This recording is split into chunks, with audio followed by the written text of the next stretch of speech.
For years, Aimee Bock looked like a saint. She ran a nonprofit called Feeding Our Future. She told the government she was serving thousands of meals a day to kids from low-income families in Minnesota. Reporters loved her. Community leaders praised her. The federal checks kept arriving, millions at a time. Then investigators pulled the attendance rosters and found names of children who never showed up.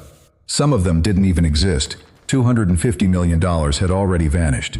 And Aimee Bock had a Porsche, a diamond necklace, and a closet full of Louis Vuitton to show for it. So how does a woman running a small nonprofit in Minneapolis end up orchestrating the largest pandemic fraud case in American history?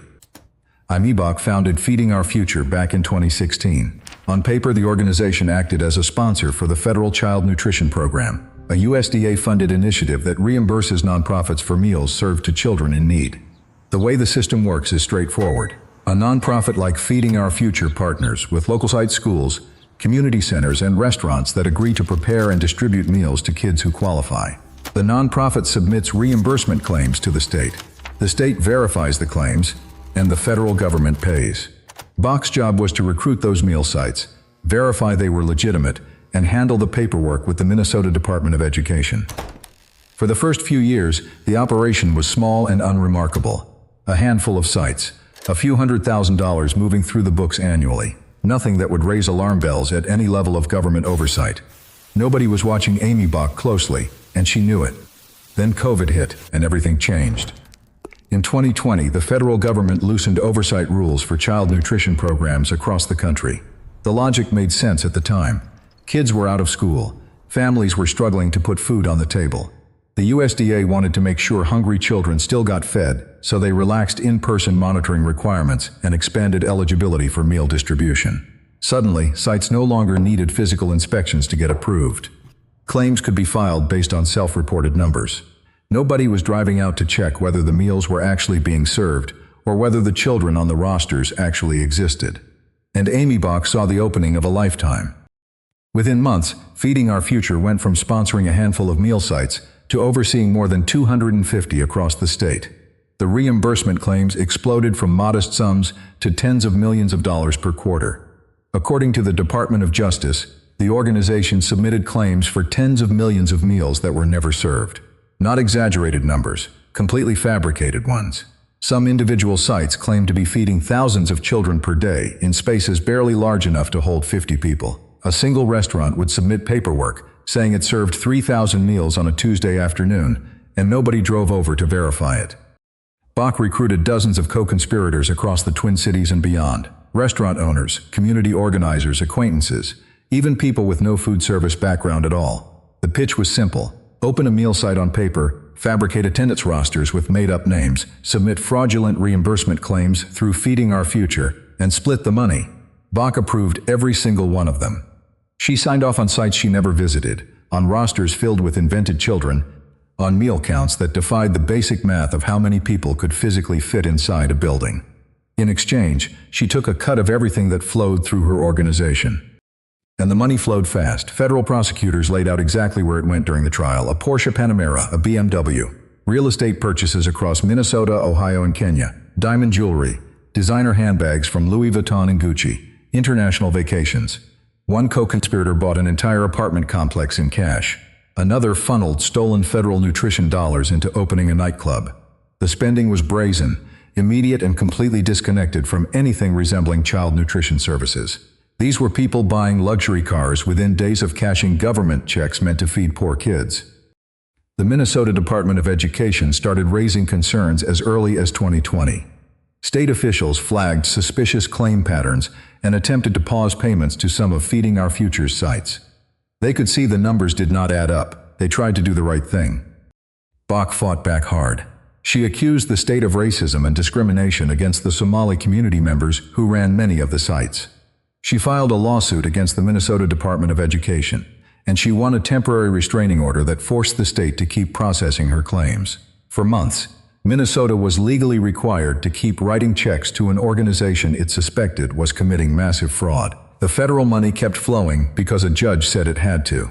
That restraining order bought Bock and her network precious time to drain millions more from the system while the state's hands were tied. The FBI launched its formal investigation in early 2022.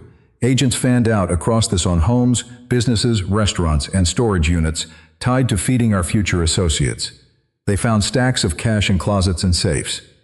Luxury goods stills in shopping bags with price tags attached. Financial records showing wire transfers to overseas accounts. The evidence painted a damning picture of systematic coordinated theft from the federal government on a scale nobody in Minnesota had ever seen before. In September 2022, federal prosecutors unsealed indictments against Bock and dozens of co-defendants. The charges were severe: conspiracy to commit wire fraud itself, federal program fraud, money laundering, bribery of a public official. The scope was unlike anything prosecutors had encountered in a single fraud case. More than 70 individuals were eventually charged across multiple overlapping cases connected to Feeding Our Future. It became the largest pandemic fraud prosecution in the entire country. Bock maintained her innocence from day one. She told reporters she was simply a nonprofit administrator who trusted the people she worked with. She said she had no knowledge of fabricated meal counts or phony rosters. She positioned herself as a scapegoat, claiming the government was targeting her unfairly because she had dared to challenge the state in court. She wanted people to believe she was a victim of her own generosity. If you've been watching this far and want more stories like this, hit subscribe. New ones drop regularly. The jury did not believe a word of it. After a 6-week trial in early 2026, Aimee Bock was convicted on all counts: conspiracy to commit wire fraud, conspiracy to commit federal programs bribery. The prosecution's evidence was overwhelming. They presented forged attendance records connected directly to Bock's office, bank statements showing luxury purchases made within days of receiving federal reimbursements, and testimony from cooperating co-conspirators who flipped on Bock and described in detail exactly how the scheme worked, how she recruited them, how she coached them on what numbers to submit, and how she sat at the center of every approval, every fake roster, every fraudulent claim that went through the system.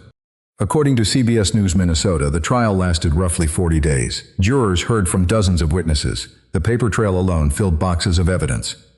In May 2026, Judge Nancy Brazel sentenced Bock to 500 months in federal prison. That is roughly 41.5 years. Bock was in her early 60s at sentencing. The judge ordered her to pay $243 million in restitution. During sentencing, Judge Brazel told Bock directly, and she was at the epicenter. According to PBS NewsHour, the sentence was among the longest ever handed down in a white-collar fraud case in American history. The fallout extends far beyond Bock herself. As CNN reported, more than 70 people have been charged in connection with the scheme. Several have already been convicted and sentenced to significant prison terms. Some cooperated with prosecutors early and received reduced sentences. Others went to trial and lost. A few are still awaiting their court dates. The case exposed deep vulnerabilities in how the federal government distributes emergency funds during a crisis, and how easily a determined group of fraudsters can exploit relaxed oversight that was originally meant to help people in need. $250 million, that is $250 million, meant for hungry children during a pandemic, converted into Porsches, diamonds, apartment buildings, and nightclubs. Every single dollar Bock stole was a meal a kid never received, a lunch that never showed up at a community center, a dinner that never reached a family struggling to make rent. And she looked the cameras straight on and called herself a community leader the entire time she was doing it. She will likely die in prison. The restitution order is largely symbolic at this point. You cannot collect $243 million from someone serving 4 decades behind bars. But the sentence sends a message about what happens when you steal from children and have the audacity to call it charity. If this one grabbed you, there are more like it on the channel.